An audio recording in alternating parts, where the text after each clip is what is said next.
ये कि जब आप किसी के साथ प्रेम करते हैं, शारीरिक संबंध बनाते हैं, तो शादी के अंजाम तक पहुंचना होता है। इनके साथ जो घटनाएं बता रही हैं, तो उसमें यदि न्यायालय में सारे मामले को लेके जाएंगे तो उसको कठोर दंड मिलेगा। जो शुरुआती दौर में आप हर चीज़ में हामी भर देते हैं और बाद में ऐसी परिस्थितियाँ आती दहेज के लालच में या अन्य फैक्टर माँ बाप के दबाव में, यदि आप कंप्लीटली डिनाई करते हैं तो ऐसी परिस्थिति में लड़कियां कहाँ जाएंगी। वर्ष से नीचे का है तो उसके साथ यदि आप कुछ भी गलत करते हैं तो उसके लिए बहुत कठोर कानूनी सजा का प्रावधान है आईपीसी के अंतर्गत। दोस्तों नमस्कार, अभी हम पटना हाई कोर्ट में है, शिवनंदन सर के ऑफिस में। आप देख सकते हैं पीड़िता जो है जमुई से चलकर जो है सर से इंसाफ की गुहार लगाने आई है। क्या कुछ पूरा मामला है सर से ही जानेंगे। आइए सर क्या कुछ कहते हैं, पहले वो सुनिए। पीड़िता जो है आपके पास न्याय के लिए पहुंची है, कैसे न्याय? देखिए, दरअसल ऐसा है कि जिस तरीके का अभी प्रकरण चल रहा है समाज में, आए दिन इस तरह की वारदात का बहुत ज़्यादा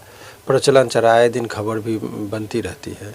सवाल यह है कि मासूम बच्चियों को यदि इस तरीके लोग समझते नहीं, कानूनी ये है कि सहमति और असहमति का बाद का चीज़ है। यदि माइनर लड़की है 18 वर्ष से नीचे का है तो उसके साथ यदि आप कुछ भी गलत करते हैं तो उसके लिए बहुत कठोर कानूनी सजा का प्रावधान है आईपीसी के अंतर्गत। और लोग इस बात को हल्के में लेते हैं। महिलाओं का बयान का बहुत ही महत्व होता है, तो इसका भी ख्याल रखना चाहिए। दूसरी तरफ लड़कियों को भी बहुत सोच समझकर कदम बढ़ाने की ज़रूरत है।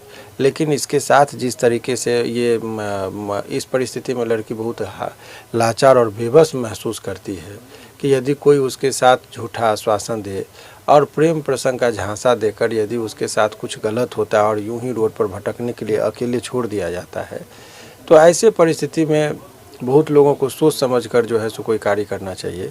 अभी जो रही परिस्थिति, जहाँ तक केस का सवाल है, तो इनके पूरे फैक्ट को हमने समझा है। उसमें जो भी कानूनी उपचार इनके भविष्य के लिए होगा, इनके साथ जो अन्याय हुआ है वो हम लोग नहीं होने देंगे। न्यायालय को अवगत कराते हैं हम लोग। और कोई यदि क्राइम करके यदि ये समझता है कि हम बच जाएंगे तो बड़ा मुश्किल है। आज के इस दौर में न्यायालय के पास इतनी शक्तियाँ हैं, खास करके महिलाओं के लिए बहुत स्ट्रॉन्ग बनाया गया है।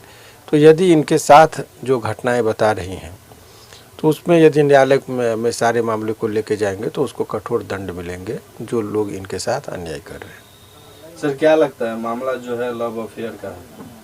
नहीं, देखिए, प्रेम प्रसंग का मामला है तो आप जब लड़के को भी समझना चाहिए कि जब आप किसी के साथ प्रेम करते हैं, शारीरिक संबंध बनाते हैं, तो शादी के अंजाम तक पहुंचना होता है।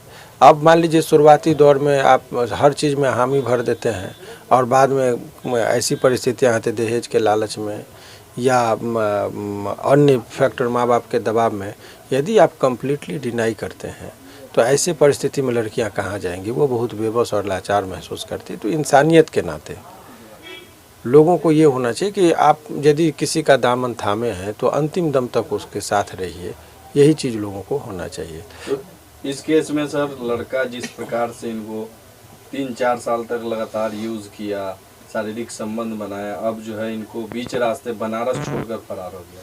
तो और बनारस, देखिए, जब कोई लड़की इस तरह से यदि कितना विश्वास और भरोसा पर वो वहाँ तक पहुँचती है, लड़के के घर तक चली जाती है, क्योंकि ये लोग मेजर है जिस हिसाब से बता रही हैं। तो जब वयस्क है और अपने स्वेच्छा से यदि लड़का के बात और भरोसा पर वहाँ तक पहुँचती है और वहाँ जब इस तरह का साजिश तर्क करके कि केस वापस हो जाए, झूठा आश्वासन दे और फिर से वो क्राइम को रिपीट करे, तो जब बेल के टाइम में यही देखा जाता है कि वो माने रिपीटेशन ऑफ क्राइम की संभावना कितनी है। और यदि कोई हैबिचुअली इस तरह का काम करता है तो उसको बेल मिलना भी कठिन होता है। और यदि कोई बेल मिल भी गया है तो उसको कैंसिल होने में वक्त नहीं लगता। सर, लड़का का बेल हो गया, उसका लड़का फिर इनको बनारस बुलाया, फिर 4 दिन तक इनके साथ शारीरिक संबंध में रहा और ये दबाव दिया कि तुमको हम पे भरोसा है और इनसे कागजात जो थे इनके पास। देखिए, रियल बात, वीडियो भी बनाया, इनके पास वीडियो भी है सेक्सुअली इनको मतलब वीडियो का जो ब्लैकमेल। यही देखिए, ये अनैतिक है। ज़्यादा हम लोग क्या कर सकते हैं। जो भी ये साक्ष्य तो कोर्ट में प्रस्तुत किया जाता है। समाज में इस तरह की बातें का यदि बहुत ज़्यादा प्रचार प्रसार होगा तो उसका भी गलत इम्पैक्ट पड़ता है। इसीलिए कुछ चीज़ों को कोर्ट का चीज़ है, कोर्ट में ही लाएंगे। कानूनी प्रक्रिया से क्या लगता है सर, ये लड़की बार बार चाहती है कि उस लड़का के साथ रहना, उसके घर में रहना, तो क्या न्याय में इसको ऐसा मिल सकता है कि वहाँ पहले हम लोग सामाजिक पहल, देखिए केस मुकदमा बात की चीज़ है, एक बार सामाजिक स्तर पे पहल हो जाए, यदि वो लड़का लड़का से इनको शिकायत नहीं, वो माँ बाप के दबाव में आके इस तरह का काम कर रहा है।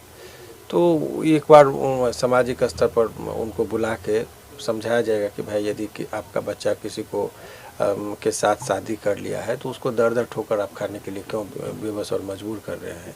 घर की बात है, सम्मानपूर्वक आपकी बहू है, उनको आप घर में रखिए।